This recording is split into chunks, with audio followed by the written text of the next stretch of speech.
recording. Okay, and let me not go to the puzzle part, but the blocking. Okay, Anup has also joined.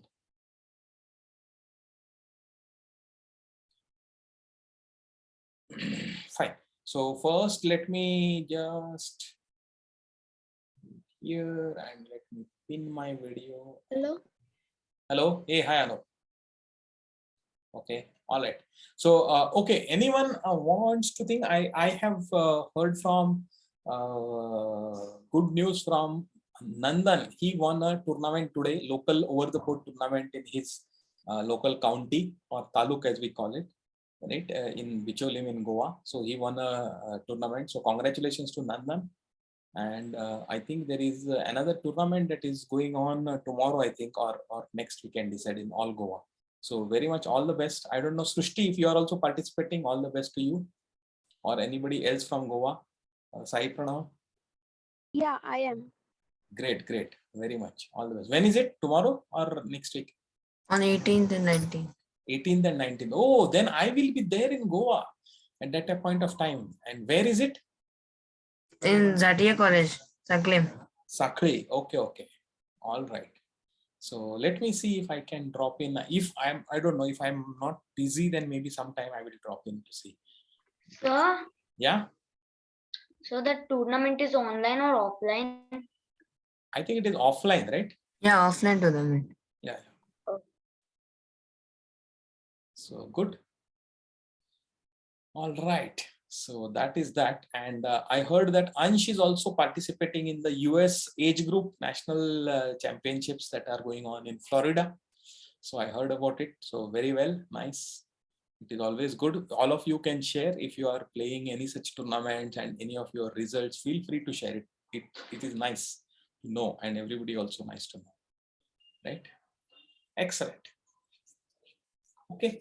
So we will start. So it is, so this tactic is called as blocking or encirclement, but this is not the blocking that normally we do for a pin or for some other thing, right? There we just block an attack in one direction, we block it, and as a defensive technique. Sir? Yeah. Sir, can I say something? White can checkmate black. Yeah, white can checkmate black, but exactly. In fact, this tactic involves ultimately a checkmate only, but in such a way that what is the way that we will see it? Okay, we will Can see. I say the moves? Huh? Can I say the moves? Yeah. Can I say? First, queen gives a check from f6. Huh? Then rook comes to g6. Then you give a checkmate from queen to h8. Exactly.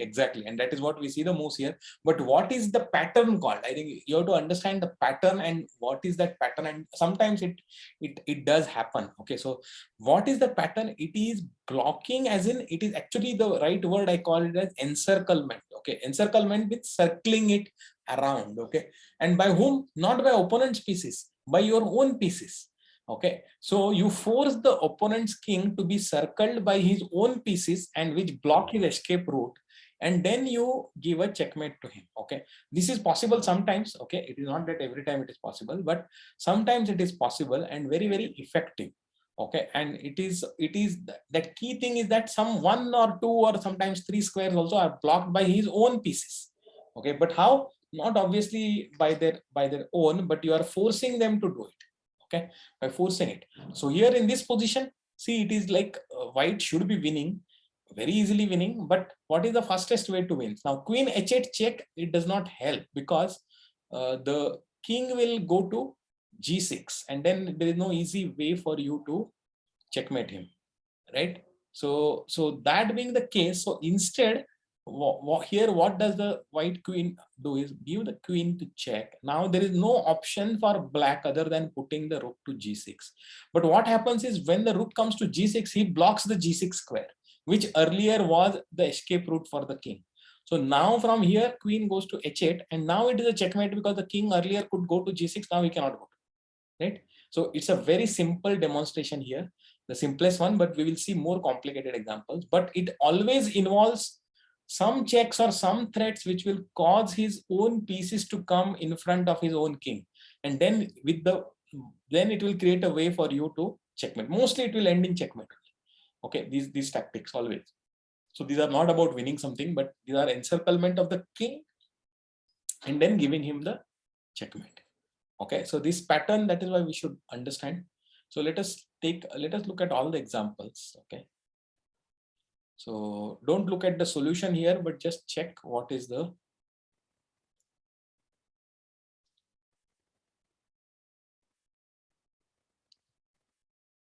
idea here.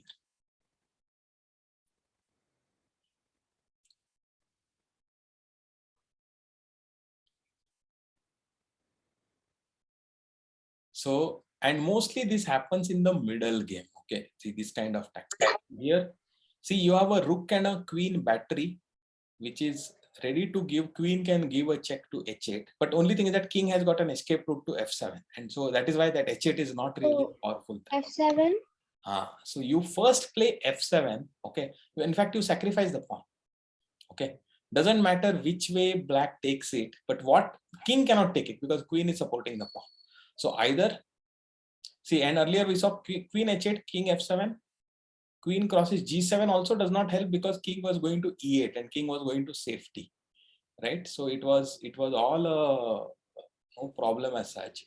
And white has already sacrificed a piece, so there is no point. If you think that okay, I will kill the knight with my pawn, black will say okay, very happy, I am also ready to give back by piece, because already white has sacrificed a piece, so he's only getting it back. So that is not the thing. But if you play f7, now check, now there are only two ways, either rook takes f7 or bishop takes f7. In whichever way, whenever it is, now that piece is blocking the escape square of the king, and now queen h8 is a checkmate, right?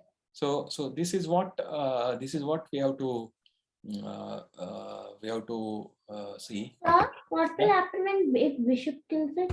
Then Oh also yeah, right, queen. then Yeah. also queen h8 is still a checkmate, because see, queen h8 check, the only move that the king has is go to f7. Now that is not possible, so it is still, right? Okay, let us see some more examples.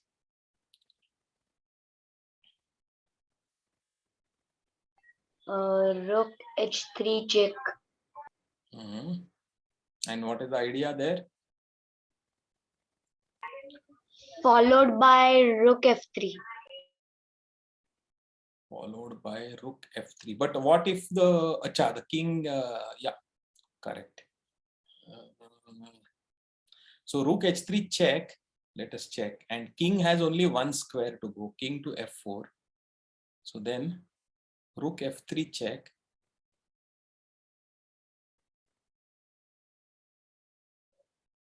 Yeah. Takes f3. So queen will take it, right? Queen will take it. Rook f3 check. Queen will take it. But there is a, yeah. So even in this position itself, let us look at it. Rook h3 check first. Now there is only. Sir, if you did want to be, if the game was too short, you could just kill the queen, continue it a little forward, right? Sorry. No, even your Oh queen yeah, hanging. yeah. No, your the thing. I think yeah, rook f3 here. What it does is it forces the queen to take it. White king obviously cannot take it, and if white king cannot go anywhere. If he goes somewhere else, and that discovered attack will come, and it will actually, he cannot even go anywhere. So queen takes f3 is absolutely forced.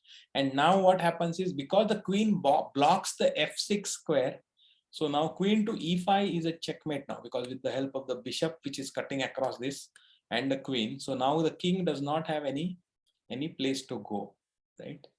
So Sir, such a good checkmate. yeah, it's a nice checkmate. And even when the white queen and two rooks are very close by, see, that is what happens in things. Just being close by is not sometimes good enough. They have to be in a proper place, okay, to defend it. Otherwise, just having it just next door also does not mean anything. And this is what happens even in armies and in battles sometimes, okay?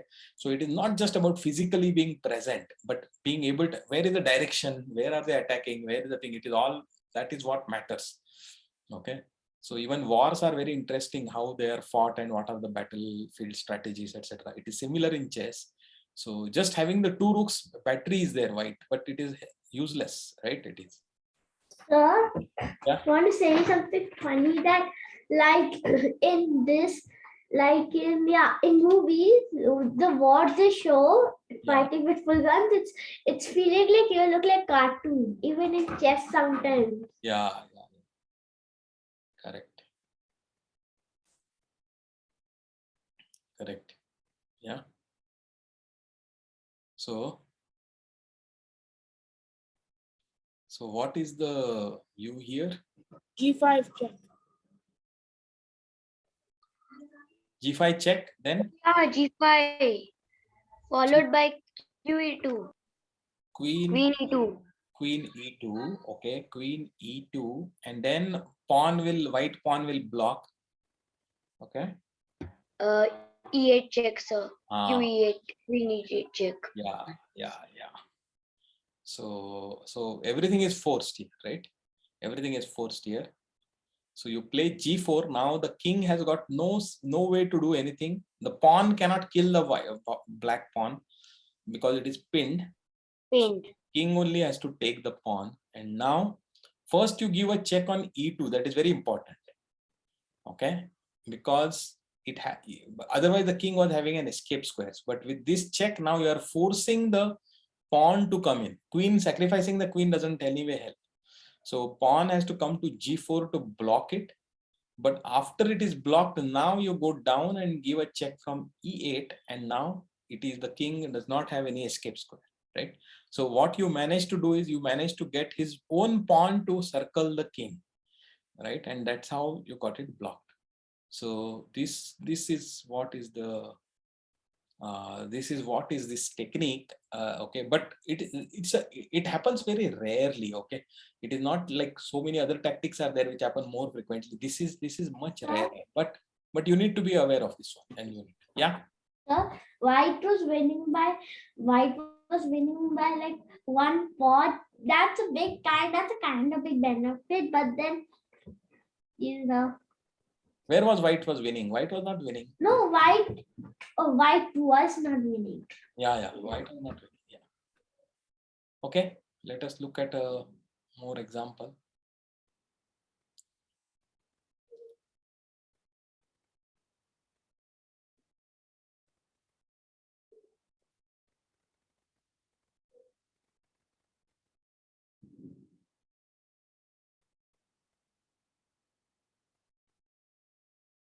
So here the circlement is not of the king, but it is of the queen.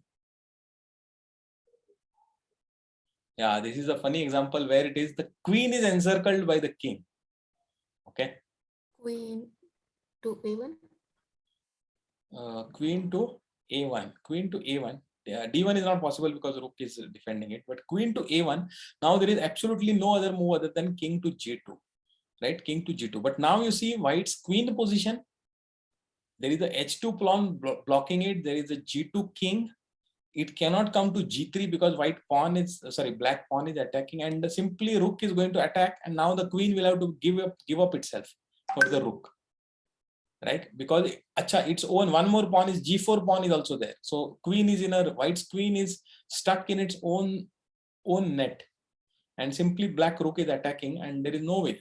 One check white can give, rook to D7, but after that king to G6, still there is no other way to do anything. So what is the thing? So now the queen will have to give itself up for the rook, right? What if rook takes H7? What will you do? Rook takes H7 now. White rook takes H7. Then?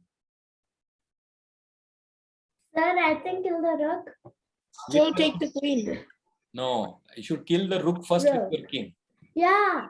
Because the queen is anyway going to go away. Okay, so if you simply kill the queen, then your rook will be gone, and still it will be a queen versus rook, and one pawn is lost. Instead, Sir, I want to ask you something. Couldn't you kill it with your own rook? Then yeah, that also you could do it, because the queen, even if it takes it, that is also okay. Yeah, you could take it. You could take it with the king or with the rook. You should take the rook first. If you take rook h2, then Yeah. not take the queen first. Yeah. Okay. All right.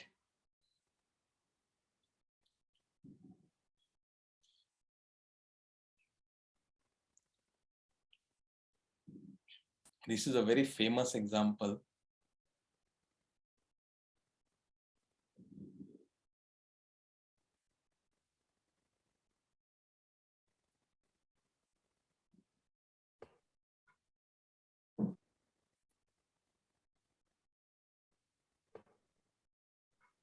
Actually, this is a famous example, not of encirclement, but of blocking, I think, blocking proper and blocking square. And Fischer versus Benko, yeah, it's a very, very famous example everywhere it is. So Fischer sacrificed the rook here by playing rook to f6, right? Only reason to do that is that he does not want the f pawn to come to f5. Just for that purpose, he sacrificed the rook. And why? Because he can, after that, so you are stunned. Why is this rook? It's not even killing a bishop or a knight. It is just giving itself for free, right? But imagine whatever the thing, white was planning to actually, white wanted to do this and threaten the queen h7 checkmate. But black had got a very good reply, f5, okay? And this is going to make, what do you call, it is, it's not easy for white to win after this. Okay, I mean, white should still win because he has got so much advantage, but it is not immediately white is able to. So, but f5 at least prevents the mate immediately, right? So instead, rook f6. Now, if bishop takes f6, okay, if he captures it, then you play e5, and now see, there is absolutely no defense against the queen h7. You can't do anything. Whatever you move it, the queen h7 checkmate is coming. You can't prevent checkmate. You can sacrifice the knight, you can do whatever it is, but it is not, it is a forced checkmate after this. That is why this guy sacrificed it. Okay. And if you don't accept it, please see, just see the position. Okay. What is the threat? The pawn has moved from e4 to e5, opening the bishop, and now there is no square that, I mean, no piece that you can bring in to defend the h7 square checkmate or block the bishop or anything. You can't block the bishop, right? That is the reason. And what if they had not accepted the thing, but instead the pawn had killed the knight? These also you need to know what is the, even then the pawn pushes forward, doesn't matter. You are saying that, okay, take my another of my pawn, attack my rook, doesn't matter. Here I am giving a checkmate against the thing, right? So everything basically Fischer was saying that before starting this position, he's saying that, oh, I have to play e5 and then I have a tremendous threat, but only the f pawn can block it. So I have a very powerful move here, rook f6, sacrifice, and that works. You have to calculate everything, okay? So it is not easy to do because, but the funny thing is that even after sacrificing the rook, black is unable to even accept the sacrifice. So neither, so at the same time, the knight is also being offered. So white is offering two pieces to the black, but neither one can be taken, right? So instead, what he does is he plays king to g8, but now e5.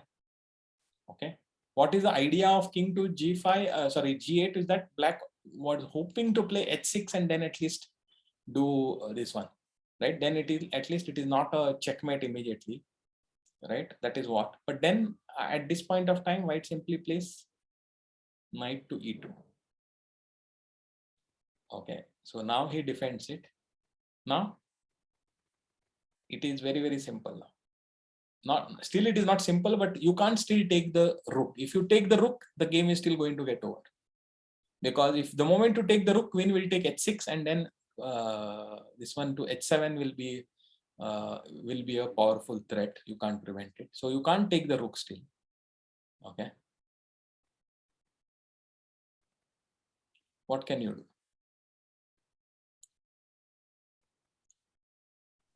What's the idea of 92? Knight e2 is that it was under attack, right? Now at this point, now white just saves the knight and ready to bring into g3 and f5 if required. Okay, so he's saying that white is saying that I am not in a hurry. Now you can't take my what do you call? You can't take my rook, and I'm going to. You can take the knight. You can take Yes. the knight. How can you take the knight? No, okay. You could have taken the knight, but you would have also lost the knight here. Is simply actually, yeah, you could have done that also. You could have done the this one also. But you know what? The moment you take the knight, black starts giving a check first. Queen to e3 check, and then he will start doing some things. So you will get some counter attack, and then that queen h6. So h6 pawn also gets protected because the queen comes to e3. Right, so that is why white is not in a hurry to take the knight. He just defends. Excuse me, sir. Yeah. So not capturing with the pawn, sir. It's capturing with the rook. If you capture with the rook, then immediately black will play f5, and then your threat of f7 h7 checkmate is no longer there. Right. Yes, sir. So that is the thing. That's why the rook has come there to prevent the pawn from moving. Okay, let's go to another one.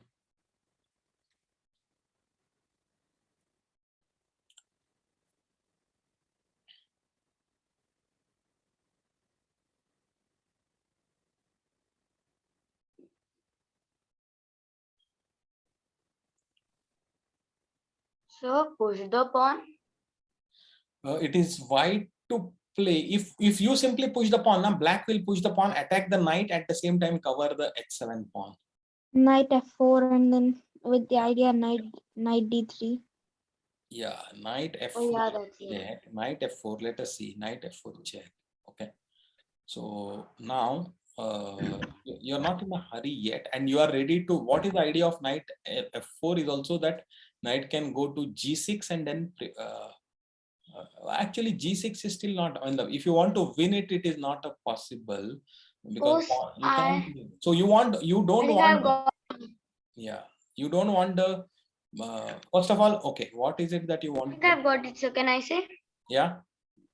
Sir, if we want to push the pawn, we have to stop the black pawn coming front. Yes. So we have to put knight d3. Yeah, knight d3 is the whole idea here. Okay, knight d3, because then even if your king comes, see, it is like, see, the whole idea is that it is just time. Okay, knight d3. So even if what you are saying is that, oh, take my knight, it is not even protected, but take it. But to take it and then move your king out and then move the pawn out, it will take you 3 moves. But I'm having in 2 moves, I'm making the queen. So that is the whole idea. So he's saying that, see, now the bishop cannot do anything about the h8 square unless the pawn moves. And for the pawn to move, the knight has to be killed. It can only be killed by the king, and then king has to make one more. So that is the beautiful part here. King d3, h7, and king moves out, and already Sir? the pawn queens. Sir? Yeah. The king can stop the pawn in time. Where can he stop the pawn in time? So go back. Yeah. So knight f4. Knight f4. Then king e5. King e5. King e5. If king e5 also, even if you play king e5, knight will come to d3. Yeah, and then you play. Black can stop. Okay. That is what you mean. Okay, let us just find out. If you play king e5, right, I don't even have to move my knight because your king itself is blocking your bishop. Now there are 2 points that are. So I will simply play h7. Right? So king e5, that is why it does not work, because you are additionally you are blocking the diagonal. Right. So this is a study, endgame study. Okay, the key idea is to not allow the pawn to move. Okay, this is a game. I think I have not seen this game, but let us go through it.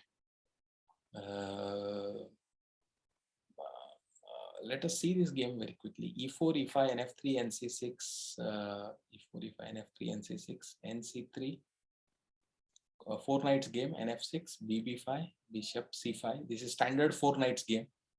Okay, he's saying Bishop to B4 is better, but it's okay. Bishop, Knight takes E5. This is the sham sacrifice that you know. White can, I mean, as long as this Bishop is on C5 here, it can always take it, and then push D4. Or similar thing happens with Black when Black can push D5. So here again, he's saying that castling was better, but instead Black did not capture this. Knight E4, D4. Yeah, this is the standard sham sacrifice that we talk about. But Black played Queen to E7. Queen to E7, then White Knight went to D3. Okay, then Black Knight captured E4 and White castled at this point of time, which is good. You should not try and go, because now in fact Black is under threat because both Knight and Queen are in front of the king and it's an open file. So he's allowing this one to be exchanged. Knight C3, D takes C3, and now Knight to D8 is a question mark. Yeah, you should castle is what they say. He says, because the moment your king and queen are in front of each other, there is always some sort of a danger is there. So always better to castle here. But instead, he plays Knight to D3, sorry, D8. And White grabs this opportunity by playing Rook to E1. Knight does come to E6. It is not that you are losing the queen. But now you are, the Knight is pinned against the queen. Queen also. Now here, yeah, look at this sacrifice now. Yeah. Look at this sacrifice. This is a brilliant sacrifice. White takes, Rook takes E6. Okay.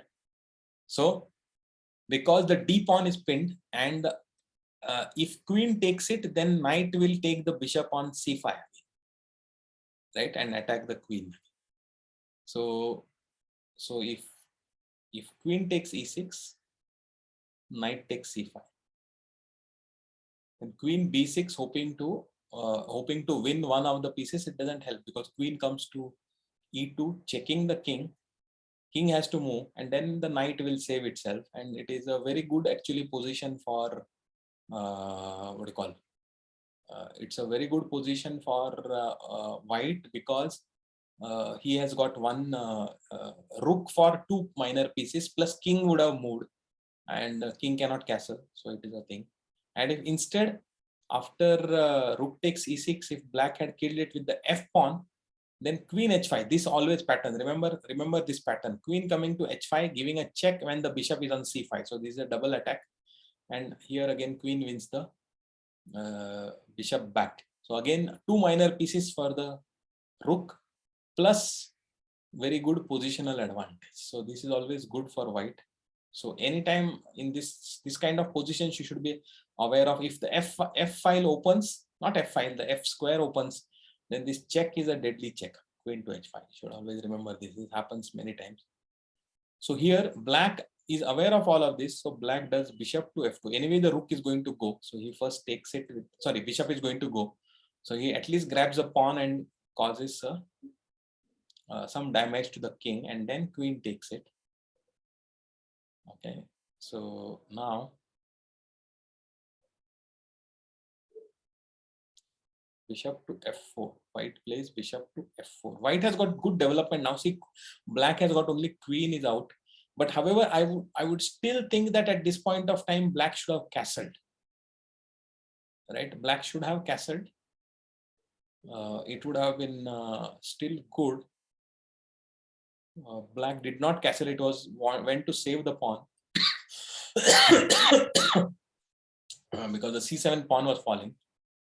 But now, yeah, this okay. Why we are seeing this game is that for this move, bishop to D6. White is saying that, okay, I am sacrificing my bishop because I am giving you, your king is going to get so much blocked and your other bishop is not going to develop. right? So that is the reason why I'm sacrificing the bishop. So see this, I think there's a positional sacrifice. So black captures the bishop and white simply plays queen to d2. Now next threat, rook to e1 is a threat. Rook to e1 is a threat because queen is in front of the king. King cannot even, black king cannot castle. Okay. So what is the thing? So first queen goes away to h6 and tries to exchange against the white queen. Anyway, first rook gives a check first. And there is only one move, king to d8. And now bishop to f4. Bishop comes in between, again attacks the queen. See, white has got only one rook. Yeah. Nothing, sir. I thought I found a checkmate, but black can prevent it, sir. Yeah. It is still right now black can prevent it.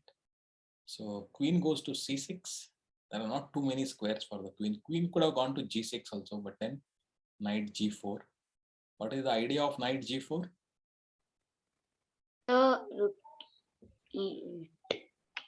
Rook to e8 is coming definitely. Okay. And what the idea of this one is actually offering this knight is taking away the queen from the d6 control of the 6th rank. Because if queen captures this knight, which is for free, then white queen goes to d6 and now threatening a checkmate on c7.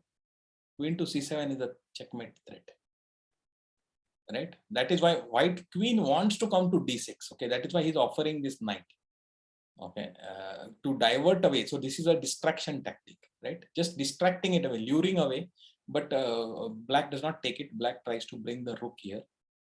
Okay, but even then it does not help, because now the knight goes to g4. From g4 it goes to e5, and see this threatening f7 also and e5 also.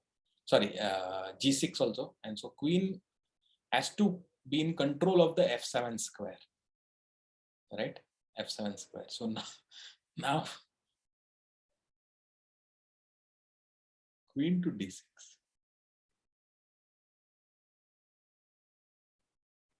It's a fork.